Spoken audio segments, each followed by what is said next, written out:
Good morning, everybody, and welcome to our CSRD webinar this morning. It's great to have you here, and thank you for joining us. My name is Deirdre Timmons. I'm a director with the ESG Reporting and Assurance team here, and I have the pleasure of hosting this morning's webinar.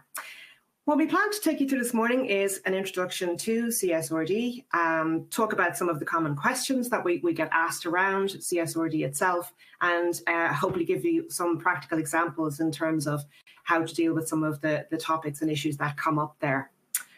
Firstly, though, I just wanted to mention our CSRD survey, which we released only this morning. We surveyed 547 professionals across 30 different regions, and there was quite a lot of interesting results came out of that.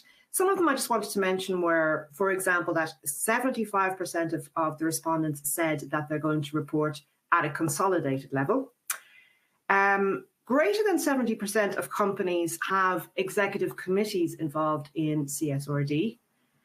One of the really interesting ones, and certainly a challenge for the future, and I think for the implementation of CSRD, is that greater than 90% of those that responded said they are going to use or plan to use spreadsheets for their sustainability reporting.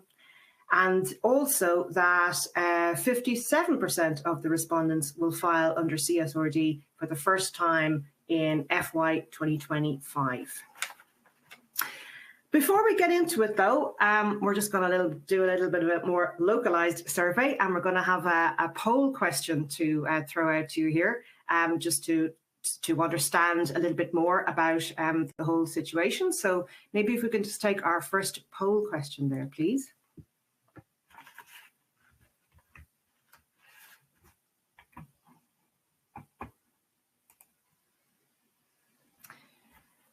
So our first poll question is, do you know if you're in scope for CSRD? Yes. Okay. So that's a great response. We have 75% saying yes at the moment. So really good. Okay. And we'll take our second question then.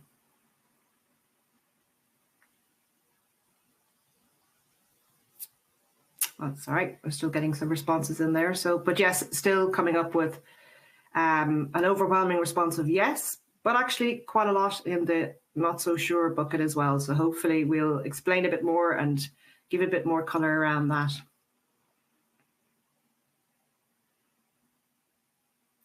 Okay. So if we could take our second question then, please.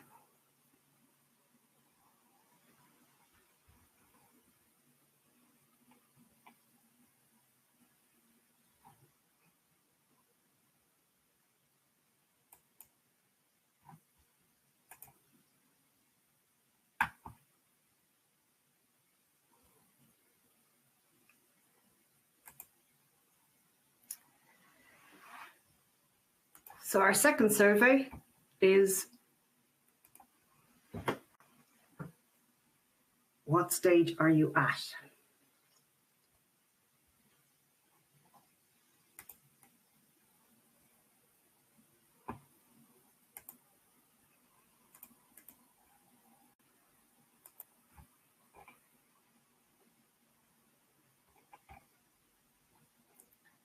Okay.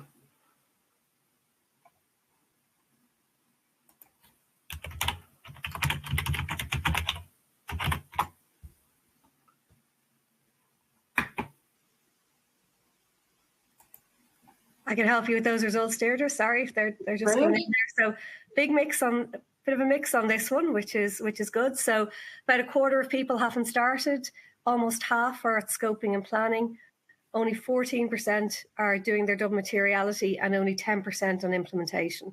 So okay. Generally at the starting point, I would say.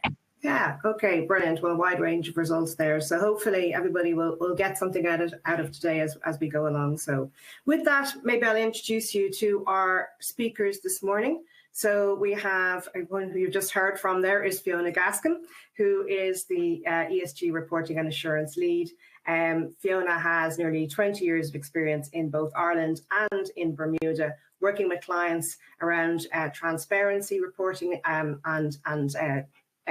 non-financial reporting to various stakeholders on a variety of different topics. And following that, then we'll have another Fiona Hackett this time, who is a Director of Corporate Reporting Services in PwC. And a large part of her role is upskilling the assurance practice on the CSRD implementation and addressing queries on the engagement teams around CSRD itself. So with that, now I'll pass across to Fiona Gaskin firstly. Thanks, Fiona. Or Fiona Hackett, actually. Good morning, everyone. Okay, no problem. Good morning, everybody. Delighted to talk to you this morning about CSRD. I spend a lot of my days talking about it, so good to be here and to be able to talk about it to such a large group. So wanted to start out by talking about CSRD and where it's coming from, or what the purpose of CSRD is. I know everybody might know a lot about it, but often the question the first question that needs to be answered, or if you're trying to convince a board of directors as to why CSRD is important, it's good to understand where this is coming from. So for CSRD, it's part of the wider European Green Deal. And as we sit here on a rainy 9th of July, one of the goals of the European Green Deal is to make the European Union climate neutral by 2050. So it's one of the main objectives of CSRD, or of the European Green Deal, is making Europe a better place to live, a more climate friendly place, a more sustainable place to live and work.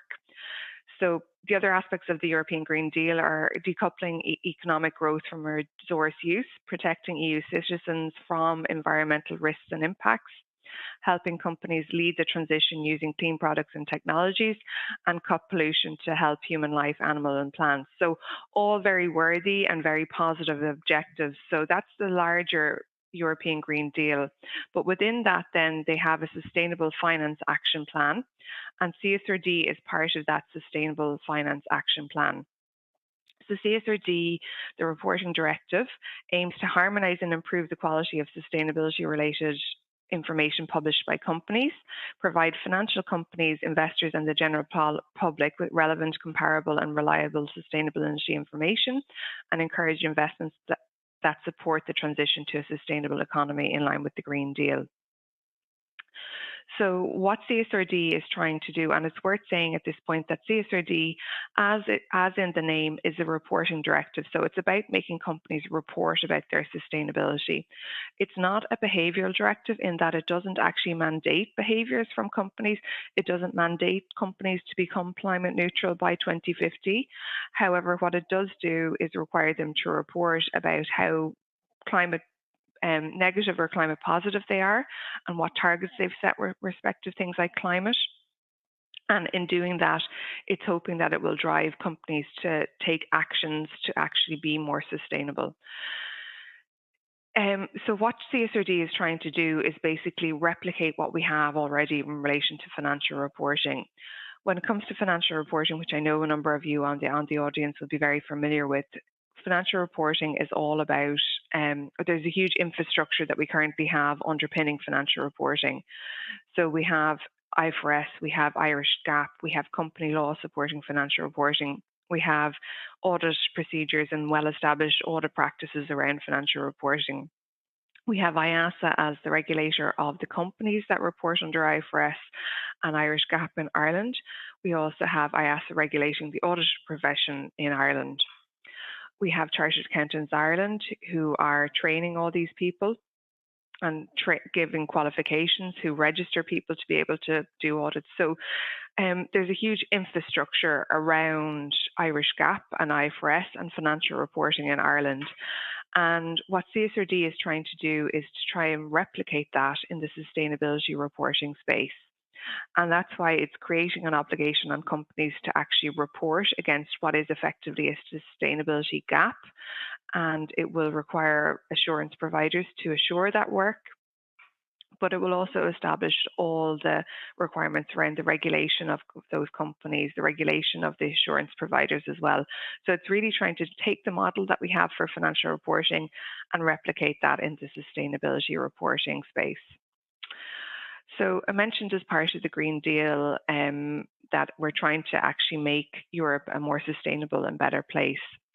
The idea being that a company that reports that it complies with CSRD and is making positive strides in its reporting and its behaviours, becoming a more sustainable company, it will actually allow that company to access better funds from banks. That banks, because they have to report their own requirements on CSRD, and also a number of you might have heard of SFDR, the banks, it's actually going to be in their interest to lend to what are the more sustainable companies.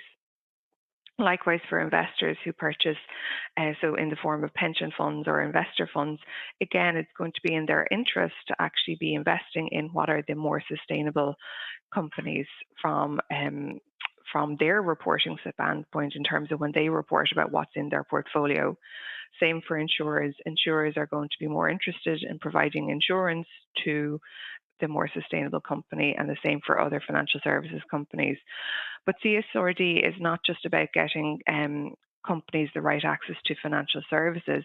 It's also about making sure that the broader capital in the broader sense is mapped and is moved more towards the more sustainable companies. And when it talks about capital, it's also talking about human capital in that regard, that people are more likely to want to work for companies that are more sustainable.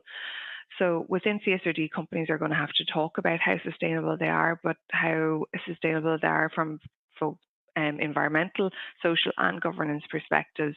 And by that, it's hoping that people are want to more gravitate towards the better companies to work for in that regard as well. So it's a multifaceted directive, and it has a lot of goals, and there's a lot of objectives of this directive, but important to understand the purpose and what it's trying to achieve. This is quite a busy slide, but this slide is a focus on who has to comply with CSRD, and it's a focus on what CSRD is at a very high level, but covers a lot. So we'll just take a little bit of time on this slide. It's worth mentioning that CSRD was published in the official journal of the European Union back in January 2023. In the name CSRD, it's a directive. So what that is a direction to the member states of the European Union to put the CSRD into their legislation.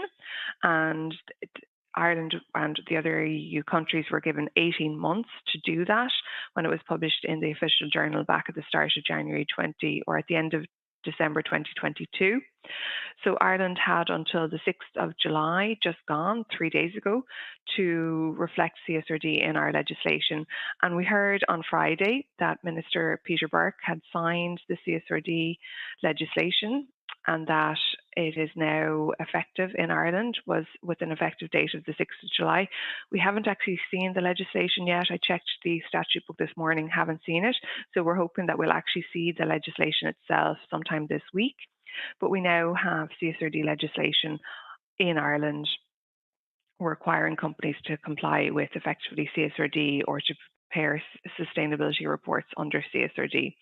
So what companies does it apply to then is the first question that we should be asking ourselves. And I did notice from some of the survey results that a number of you still don't know if you're actually required to comply with CSRD. So it's important that we do cover the scope. I think it's one of the areas that we spend a lot of time talking about internally, trying to understand it, as you really need to look, particularly if you're part of a larger group, you need to understand what's happening elsewhere in the group to work out whether you need to comply with CSRD or not. The first category of companies that we're going to think about are EU PIs with more than 500 employees. And these guys are the first out when it comes to preparing sustainability reports under CSRD. They have to comply for effectively financial year 2024. So it says on the side here, financial year 2025. That's the first, it's during financial year 2025. They will be preparing their first report, and that will be in respect of financial year 2024. So in calendar, if you are a December year end, and if you are an EU PI with 500 employees, in calendar year 25, you will be preparing a sustainability report with respect to the year ended December 2024. The main category of entities in this space are equity listed companies with more than 500 employees, but there may be some other entities like insurance undertakings or credit institutions that are also in this space and are going to have to prepare a report next year with respect to financial year 2024. Those entities, because the journey towards compliance with CSRD is a significant one and a time-consuming one, those entities are all well started on their journey towards compliance with CSRD now. But there is a later wave, 12 months later, of companies, and this is where the bulk of Irish companies is going to be when it comes to complying with CSRD.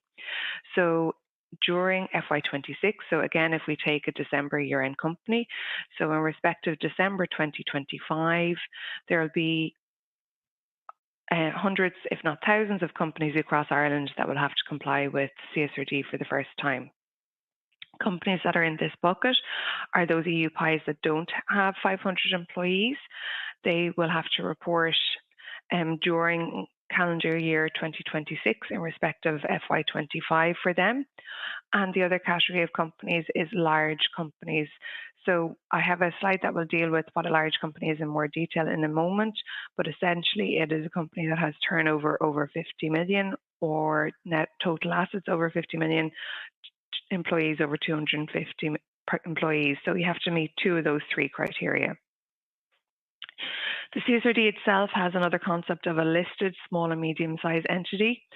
That is an entity that is listed but doesn't actually reach the size criteria to be considered large. I'm not sure exactly how that's going to work in Ireland until we see the legislation. So this is one of the things that we're eagerly waiting, seeing the legislation on, to understand what these companies have to do. But they have a concession whereby they don't have to report. If we look at the directive itself, they don't have to report until FY27 in respect of financial year 2026. And the interesting thing about CSRD as well is that it actually introduces requirements on entities that are not incorporated in the European Union but have a substantial presence in the European Union. And it requires those companies to do some reporting in FY29 in respect of FY28. And the criteria are on the slide there for those third country undertakings. So you can think of some of the very largest US or UK companies that have a presence in Ireland, the Amazons, the Googles, the Facebooks of the world. They're all going to have to do some form of CSRD reporting in FY29 in respect of FY28. So it is a very large project and it's a significant change in scope from where companies are at the moment. The EU has estimated that there's potentially a 10-fold increase in companies that are having to do any form of sustainability reporting here. And it does capture a lot of companies in Ireland.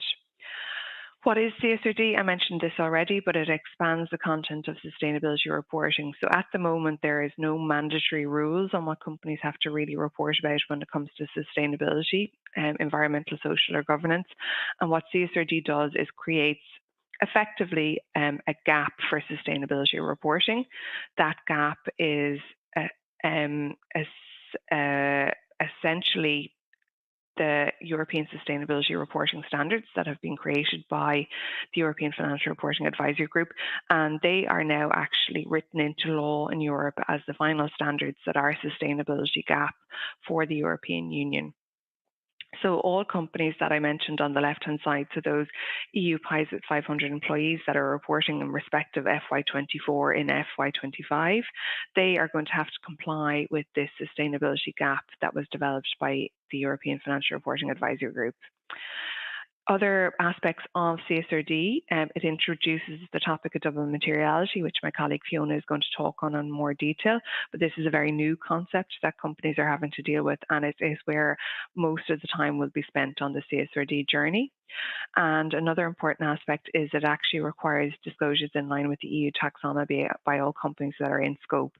The EU taxonomy disclosures on paper might look very straightforward because they're effectively less than 10 ratios that companies have to disclose, but it is a huge volume of work behind that has to be put in to actually achieve compliance with the EU taxonomy disclosures. So that's something that should not be taken lightly in the journey towards compliance with CSRD. An interesting thing about CSRD is that this actually, all the action on this is going to take place in the director's report. So a lot of times at the moment, those companies that are the better sustainability reporters, they might have a separate sustainability report that they make available on their website. CSRD changes that because it actually requires companies to, in their director's report, include a separate sustainability statement. And that's where companies are going to comply with and include all the disclosures that are required by those European sustainability reporting standards. They will all be included in the director's report. The directive requires it to be done in an electronic format with tagging of sustainability reports mandatory. This is something that we need to see the legislation on to understand exactly how it's going to work in Ireland. And at the moment, this is something that is maybe a little bit behind at the European level because we don't have the underlying taxonomy to enable all the disclosures to be tagged. But this is, I suppose, indicative of the wider move in Europe to having things more digitally enabled. And it's something that probably will increase in its scale over time. At the moment, we don't think this is going to be significant for the first reporters, but tagging will be a new journey, a new journey for a lot of the entities that are in what's called the Wave 2 scopes of the large companies. CSRD makes it clear, excuse me, that it is the responsibility of the directors or those charged with governance that are going to have to take ownership of this project and have overall responsibility of this project. So the way I think about this one is in an annual report, we have a statement of directors' responsibilities with respect to preparing the financial statements. And CSRD, again, because we're trying to replicate the infrastructure and everything that is within financial reporting, CSRD, we will likely have a statement of directors' responsibility for compliance with the European Sustainability Reporting Standards to comply and acknowledge the responsibility under CSRD. So again, this is something that we're going to see more when we see the legislation, hopefully either later today or later this week. This is something that we'll see that will be the directors that are going to be charged with having the legal responsibility for pulling together the sustainability statement. I mentioned earlier replicating the infrastructure of financial reporting. So I asked the regulated number of companies in relation to their financial reporting, and they regulate auditors of those companies as well in relation to how the audits are executed. And that is going to be replicated and that is going to be copied when it comes to CSRD. So IASA will be able to write to companies about whether they've done their sustainability statements properly. And they will be also regulating the assurance providers. So CSRD requires mandatory limited assurance over the sustainability report from somebody like an auditor, and that assurance is going to escalate towards reasonable assurance at a future date. We don't know when exactly that future date is, but there is, again, an expectation that there will be a more onerous level of assurance provided over this in future years. I mentioned before that I was going to touch a bit more on what is a large company because this is an important part of CSRD. So you can be a large company as a single entity, and that is if you breach 2 of the 3 size criteria in Irish company law in relation to what is a large company. So if you have a balance sheet total assets of more than 25 million, turnover of over 50 million or over 250 employees. So if you have breached those size thresholds for 2 out of the last 3 years, you are considered to be a large company, and therefore you are at the starting point in the scope of CSRD and required to prepare a sustainability report. That's regardless of whether you're listed and regardless of whether you're regulated by the central bank. If you don't qualify as a standalone entity, you might qualify if you have subsidiaries. So a company that has subsidiaries would be required to effectively do, even if they don't do consolidated financial statements, they were required to effectively look and see if they were doing consolidated financial statements, would they be a large group? And again, it's the same size thresholds there. If you have to breach 2 of those size thresholds, so balance sheet total assets of 25 million, net turnover of 50 million, or 250 employees. So if you breach 2 of those thresholds for 2 out of the last 3 years, you would be considered a large group and therefore in scope of CSRD.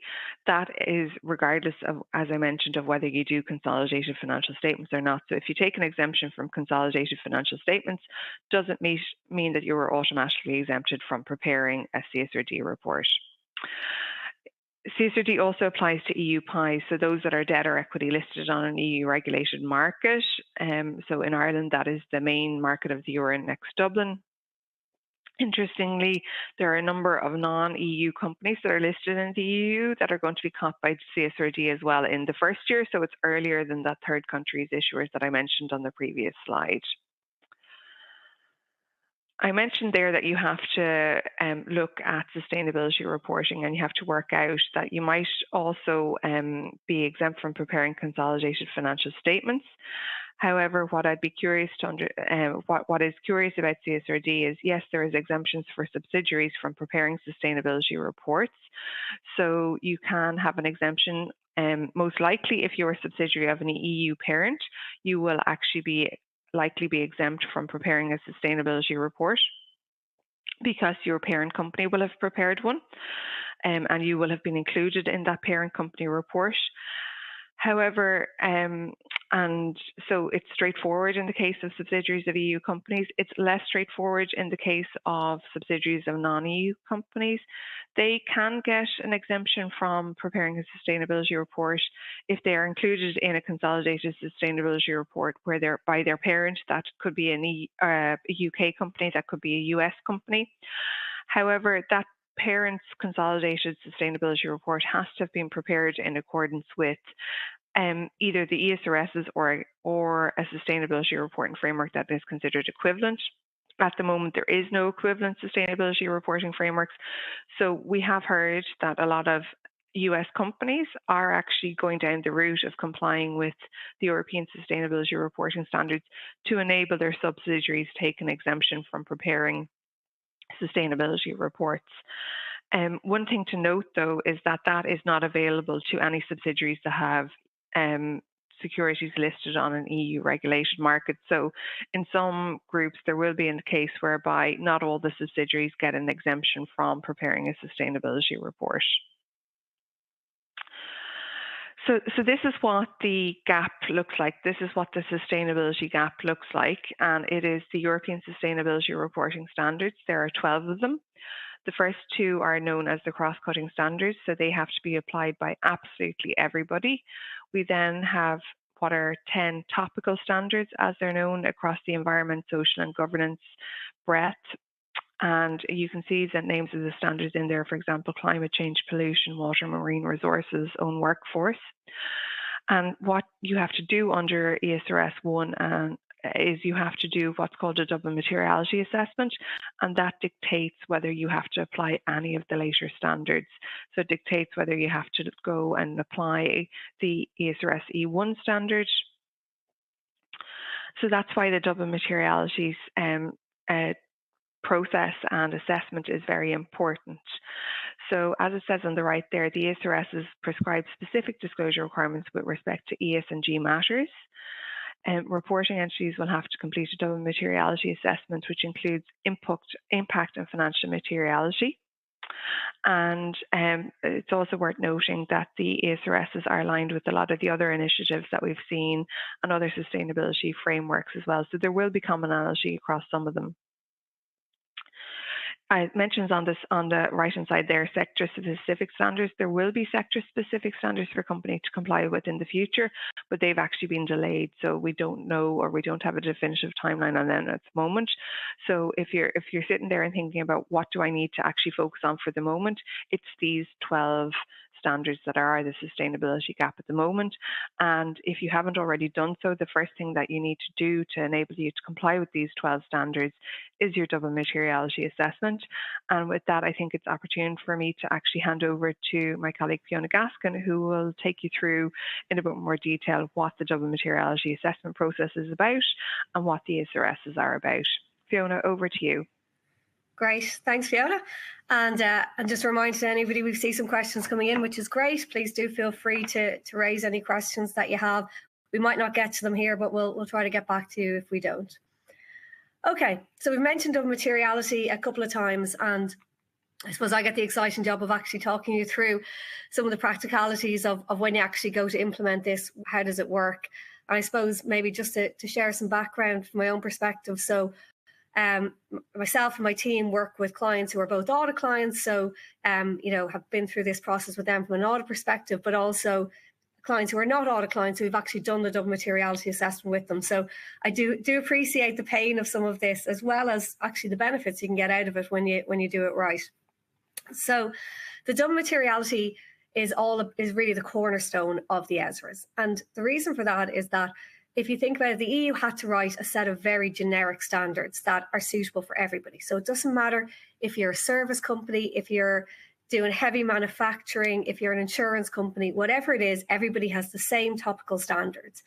And logically speaking, you know that they can't apply the same way because you have such different businesses and such different business models. So the way that they've done it, instead of giving everybody the same things to report on, they've given you kind of these topical standards that act as really a framework. And what they ask you to do is do this double materiality assessment to work out of those standards and other ones that might be bespoke to you in your particular sector. I'll come back to that in a second. What ones are the ones that are most important? So what are the material ones? And then they ask you to report on those. So it might well be that as you go through the standards, for example, climate change and pollution are material, but biodiversity is not. So you have to go through the exercise to actually, come out with that. The topical standards, so the 10 that are there, the 5 environmental, 4 social and 1 governance, they are a starting point in terms of helping you work out what are the topics that you need to report on. You are absolutely meant to think about topics that are specifically relevant to your business and to your overall sector as well. Because, again, there is lots of nuances. These are very generic that kind of apply to everybody, but there can absolutely be ones that specifically apply to you and your business, and you need to think about those as well.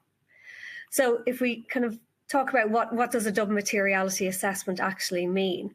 So I suppose to start off, I'm going to start with the right side of this actually, is the financial materiality. Because I think this comes more naturally to people. So the financial materiality, I like to think about it as your organization being purely selfish. You're looking out at the world around you and you're thinking what is going to make us money and what is going to lose us money.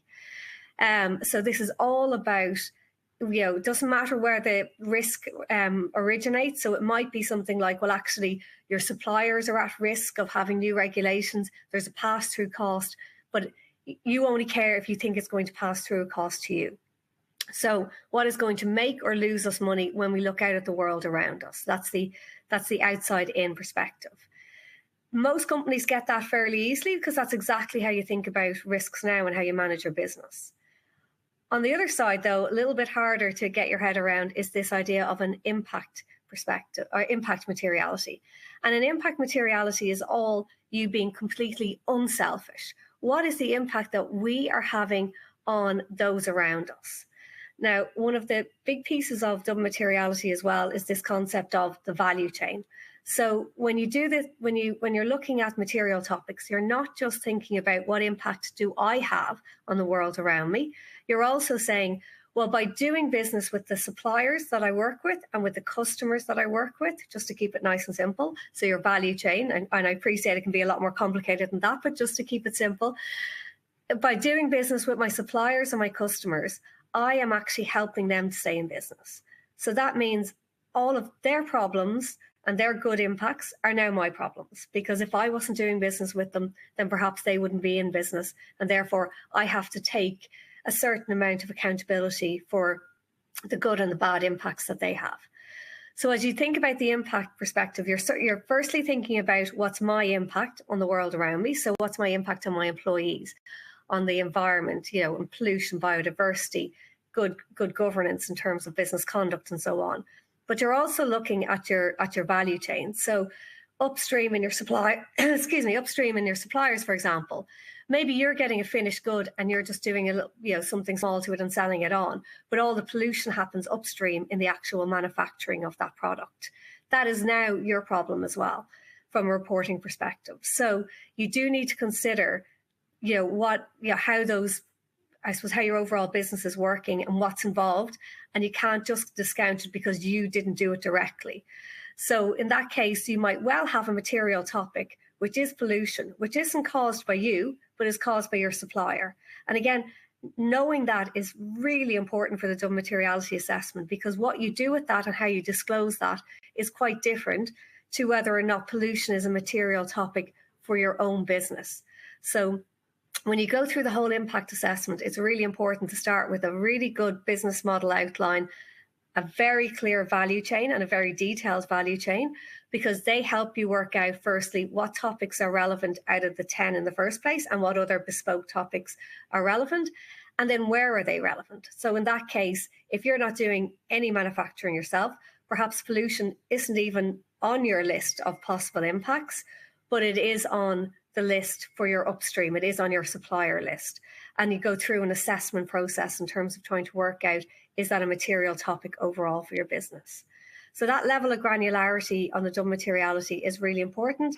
And it's also can catch a lot of companies out in terms of, you're used to maybe taking ownership for your own piece, but this is actually asking you to be much better kind of corporate citizens and recognize your overall impact to society by thinking about that wider value chain. So given that about 3/4 of the audience said that you haven't actually started this process yet, I might just share a couple of insights that I have from working with clients over the last year and a half or so, kind of doing these double materiality assessments. The first is that this is going to take longer than you think. So if you're looking at this thinking, I'll get this done in 2 or 3 weeks, I haven't seen that happen in practice. Normally, by the time you start looking to see what, go through the business model, go through the value chain, you're looking at a list of topics, you're looking at peers to see what are they reporting, you're looking at industry benchmarks to see what are relevant topics, all these different things that you have to do in order to feed in to that kind of long list of topics that are being considered. By the time you get through that and then start writing impacts, risks and opportunities, and then go through a scoring process. So typically that involves quite a wide range of people in the organization. You're talking about a number of weeks. So I would say anywhere between 2 and 3 months would be a very normal time frame to get this done. You can absolutely get it done faster. It can take longer, but it is going to take a period of time to get this done. And actually, one of the advantages of it taking a period of time to get it done, and from my own view, when it's done right, is that you're using that time to bring the people involved in the process along the journey with you. So these concepts are new for everybody, and they're going to be difficult for people in your organization. So you are going to be perhaps asking people in departments who have never been asked to do anything like this before to engage in this process and share their perspectives about where your company might be having an impact, on workers in the value chain or so on. And something like workers in the value chain might mean that you're bringing in, for example, your procurement department and talking to them about, how it works and what kind of assessments are there and so on. So you do need to allow time to actually, bring everybody on the journey with you and make sure they understand what they're doing. There's no point people going off and scoring lots of different impacts, risks and opportunities in order to be able to kind of rank topics if they don't actually know what they're doing. The other piece around it is, getting that stakeholder input is really important. And, a part of that is around the externals. So there's different way of getting external stakeholders. Sometimes it's direct and sometimes it's not direct. But it's definitely something that's worth pausing and giving it good thought. And again, I have seen it where it's worked, as well, where they're more used as validation kind of towards the back end of the process. Sometimes they're very involved in the actual scoring. So there's no right or wrong way to do this. The ESRS are quite high level about how to do it. But the point is that you need to have factored in and thought ahead about how will you either involve external stakeholders. So for example, your suppliers or regulators, investors and so on, or if you're not involving them directly, how are you taking their concerns and what they're interested in, and bringing that back into the process. I mentioned at the outset about kind of getting value out of this. I think there is a lot of value that you can get from the entire CSRD process, and particularly the double materiality process, if you really think about this as being a lens that you're putting onto your strategy. So you should have your core strategy. That's what keeps your business running. But what comes out of this process should align to it. So it should be a lens that's on top of your core strategy. It should not be something that's separate and has its own kind of course of action. So I suppose this is a useful mechanism, I think, in order to be able to make sure that the things that are important from a sustainability perspective are being adequately reflected in your core strategy, and vice versa. But actually doing that check is really important if you want to get overall value out of this process. The other piece I mentioned is that there isn't a huge amount of guidance in the ESRS themselves. There's also a huge amount of judgment as you go through this process. So who do you engage with? How do you engage with them? How do you do scoring? How do you treat human rights impacts, which have their own specific piece within the double materiality assessment? So because there's lots of judgment, really good documentation from an audit perspective is really important, and making sure that the output and the various judgments through the process are going through adequate challenge and governance in the organisation is important as well. So, and I know there's certainly a question in there about kind of auditing and assurance perspective. As auditors, what we're doing is we're looking at the process, we're looking at the high level pieces that the ESRS say that you have to do, but we do recognise there are lots of different ways that you can do it. So there's a lot around kind of transparency, but because there's so much judgment involved, ultimately, one of the key things for you as an organisation to protect yourself through this process is that it's not one person's decision about whether or not a topic is material. So there's normally a core team, you're putting forward recommendations, but those recommendations go through proper challenge and governance. So for example, through to like a steering group, onto an audit committee and onto the board for validation, because they are just so important in terms of what you're going to be disclosing for the next couple of years around ESG topics. And finally on that is, as you go through this process, being really clear about the mapping between, your impacts, risks and opportunities and the various topics that Fiona showed on the previous slide. And within those topics, there are often what's called subtopics. So, exactly like it sounds, though they're kind of broken it out in a little bit more detail. And just for kicks, some of them have subtopics, so even more granularity. The more clear you are as you go through the process about what is triggering it to be a material item, then the easier it is for you to kind of refine and hone down your disclosure at the far end of the process, because you're able to say, well, for example, own workforce as a topic is very important and it's material to us, but actually it's working conditions in particular that has triggered this, or, whichever element of it is that's actually triggered the piece of it. And, again, good clarity in terms of the wording of the impact, risk and opportunity is really important, because what you're going to end up talking about is what actions you have, what metrics and what targets and policies you have in relation to those specific impacts, risks and opportunities. So again, writing something, very high level and not very clear is actually perhaps not going to be that helpful in terms of being concise about what it is that you want to talk about. And as I mentioned earlier, being really clear about whether or not it's your own operations or in the value chain is very important as well, because that will certainly lead you down slightly different paths as it comes to what you actually disclose. So I thought it might be useful to have a quick look at what does one of these topics look like. So on the previous slide, we talked about the fact that there are a number of different environmental ones. One of them is climate change, which is one I'm assuming perhaps most of you are the most familiar with. So assuming that after your double materiality assessment, climate change is a material topic. And again, climate change has 3 subtopics. So you may be able to hone it down a little bit more and say, well, actually, this is only relevant to us for energy or for mitigation or for adaptation. But assuming the topic is relevant and has come up as important for your own operations, you'll be looking through disclosure requirements like this. So you'll need to be able to there's disclosure requirements around the transition plan. Now, interestingly, the transition plan, you are allowed to say that you don't have a transition plan, and you're allowed to talk about if you plan to have one. So you can do that, but again, you just need to think about how will that look. You cannot say that if you actually have a transition plan, but you just don't want to disclose on it. So if you've publicly talked about having it, you have targets and so on that you're working towards and a plan to get there, then you do have to disclose that, and there's a number of disclosure requirements underneath that. And then broadly speaking, it's around policies and then actions and targets. So what policies do you have over the topics that are material? So over energy usage and climate in general. What action plans do you have? So what actions are you taking around those? And then what are the targets related to those actions? Then there's often a number of metrics. So in this case, you can see there's metrics there from 5 down to 8. Now, some of them are a little bit more granular than others, but they're asking you about energy consumption and mix, gross 1, 2, and 3 emissions, GHG removals, internal carbon pricing. So there are very specific metrics that they want underneath those. And some of the challenges can be that the way that they've described those isn't always the way that you might be interpreting it right now.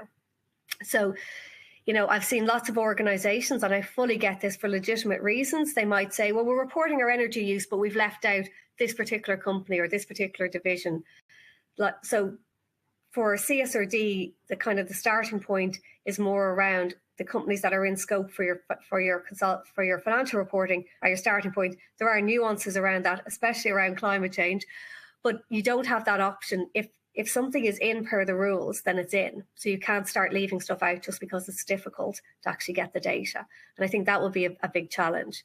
And I noticed, that the polling question earlier where we already touched on E1 and how ready do people think they are for assurance, and the vast majority of you have said quite a low level. You think you have a low level of information right now that is to an auditable standard over this. And I think that's certainly what we're seeing as well. So, most people felt it was certainly less than 40% for sure.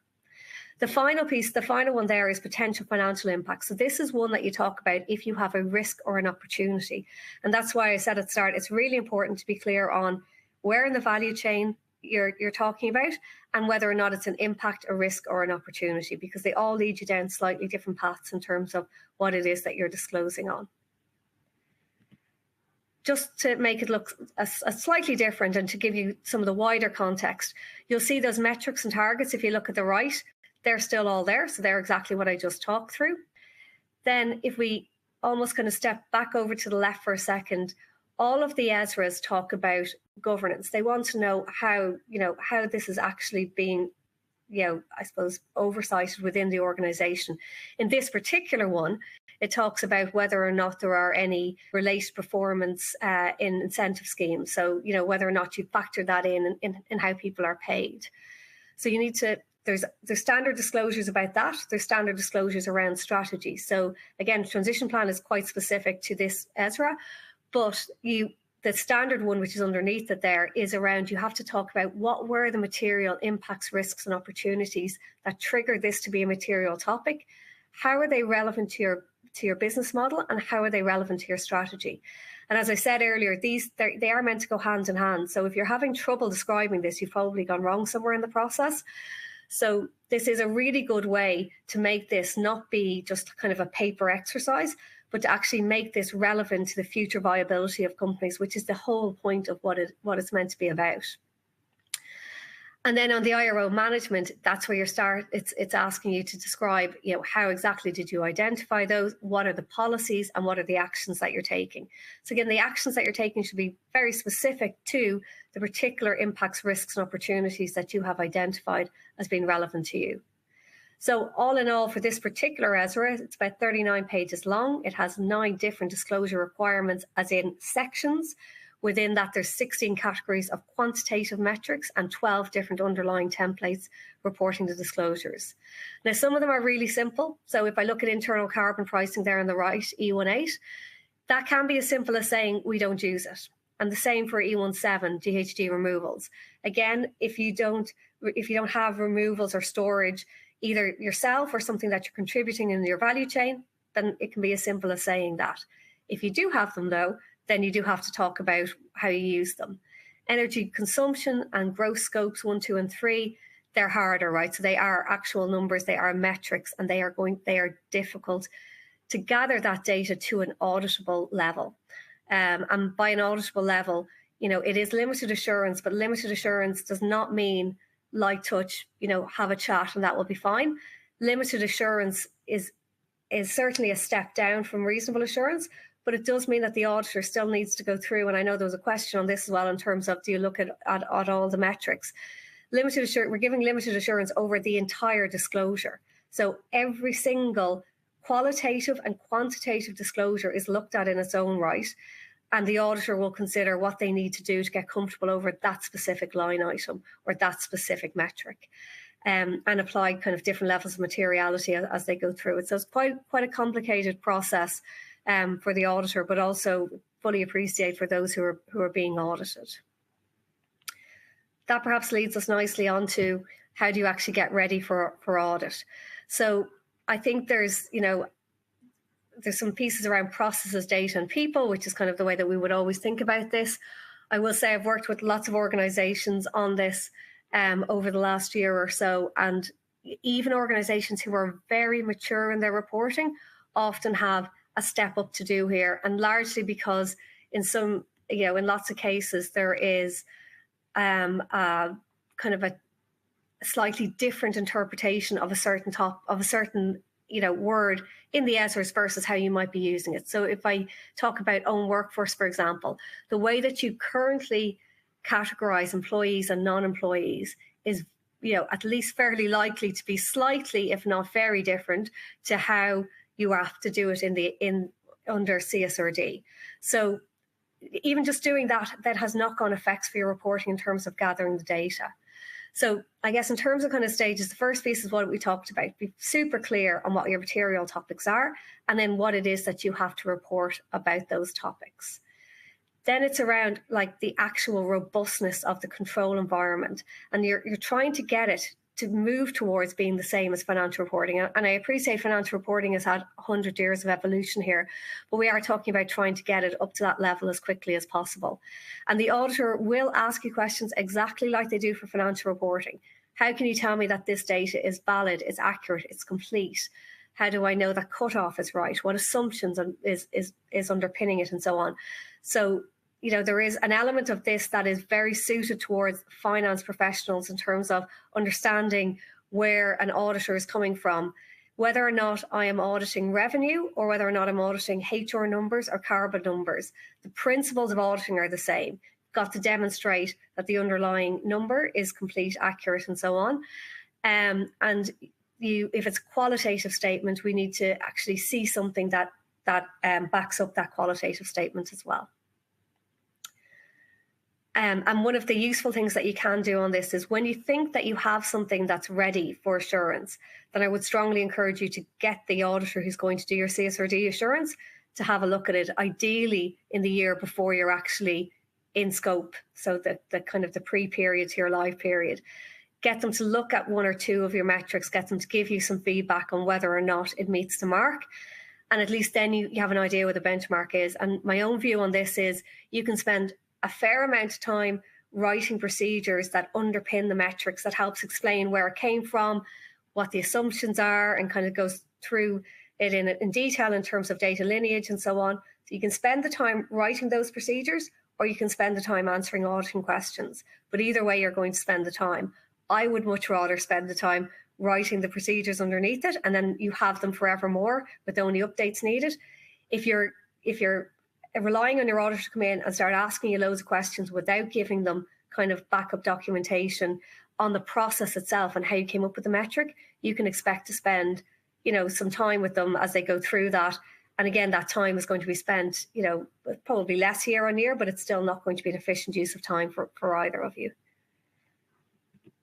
In terms of just, an example of an implementation plan. So as I said, double materiality typically takes a couple of months. So if we were starting now, we're in July, and you're thinking about kind of getting going on a project, you'll probably have your double materiality and your gap assessment done by the end of the year. You'll start looking to see what does that mean for implementation. it will take you a while to actually just do the definitions piece. So trying to work out, how to actually fix and design the process. And then you're looking at actually trying to gather the data. So, if you haven't started the process now and you're in scope in that second wave for the large companies, you're almost definitely going to be fixing stuff in your live period. You want to be fixing as little as possible, because the more you're fixing in a live period, the more difficult it is for you, and the more difficult it is for the auditor to actually get comfort over it as well. And I always say to people, it's kind of like getting halfway through the year and deciding, actually, we should start gathering information about our sales. It would be good to be able to report sales numbers. So hard to go back and gather that data. So the more you're clear before the start of your life period, at least on what data you need to be gathering, then you're putting yourself in a better position than if you're only finding that out halfway through your life period. Okay, with that, Deirdre, I think you might have a few questions that you want to run through. I do indeed, Fiona, yes. And while we're looking through some of those questions, I think we also have a final poll, which we'll ask the audience to complete as well.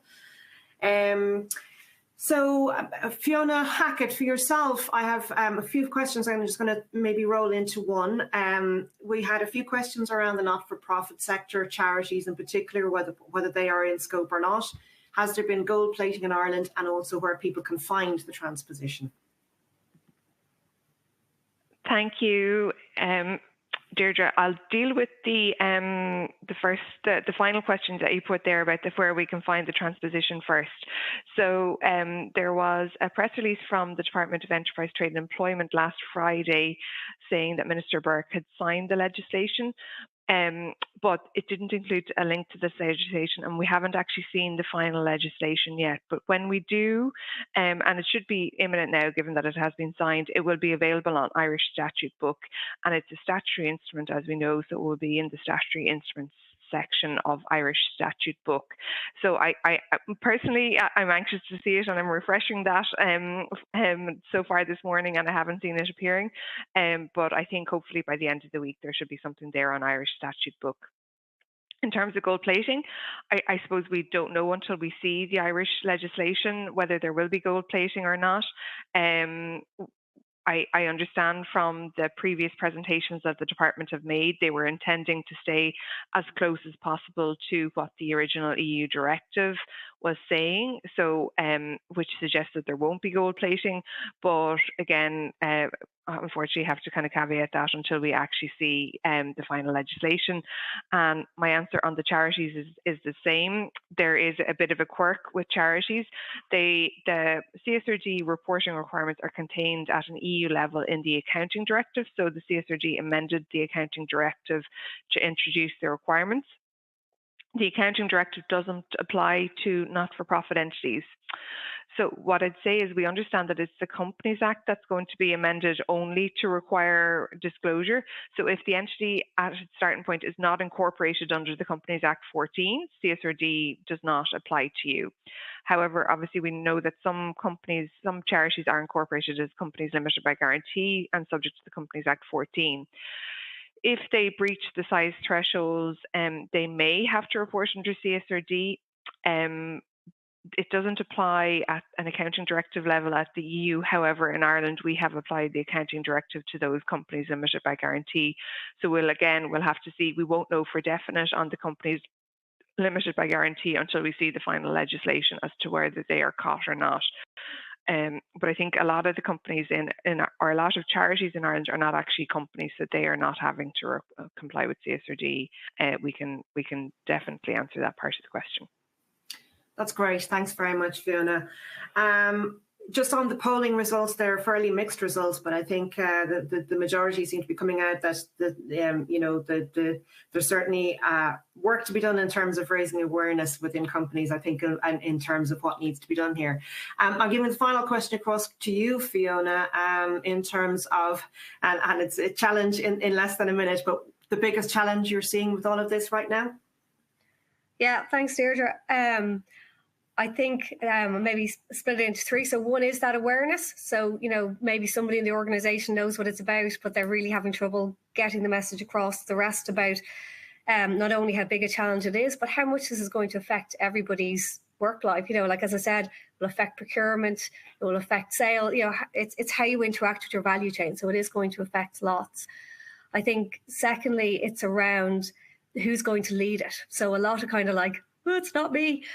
So it should be really a mix between finance and sustainability people. On the whole, I would say we more see finance people taking the lead in terms of the overall disclosure and driving that. Sustainability people more being, I suppose, brought into it in terms of the expertise in certain areas.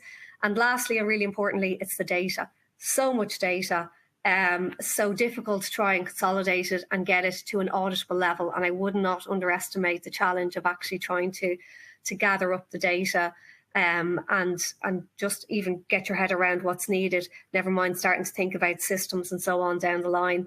Be a lot of, as you mentioned, a lot of Excel spreadsheets expected the first year, but in the longer term that won't be won't be sustainable to use as reporting continues to grow. Brilliant. Thank you very much. With that, we are out of time. It's certainly something we could talk about all morning. There's so much in it. But listen, thank you very much to our speakers today, to both Fionas for their insights. And hopefully you'll have taken some practical information away back to your organisations with that. Thank you for your time today, for joining us. And just to say as well, wherever you are in your journey, we are certainly here and able to support you with that. So do please feel free to reach out to us after this.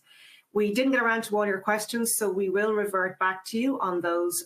We have note of them, and we will come back to you on them separately. And we'll also be sending you the survey, so do watch out to your inboxes later on today. So once again, thank you very much for joining us this morning, and we hope to see you again soon.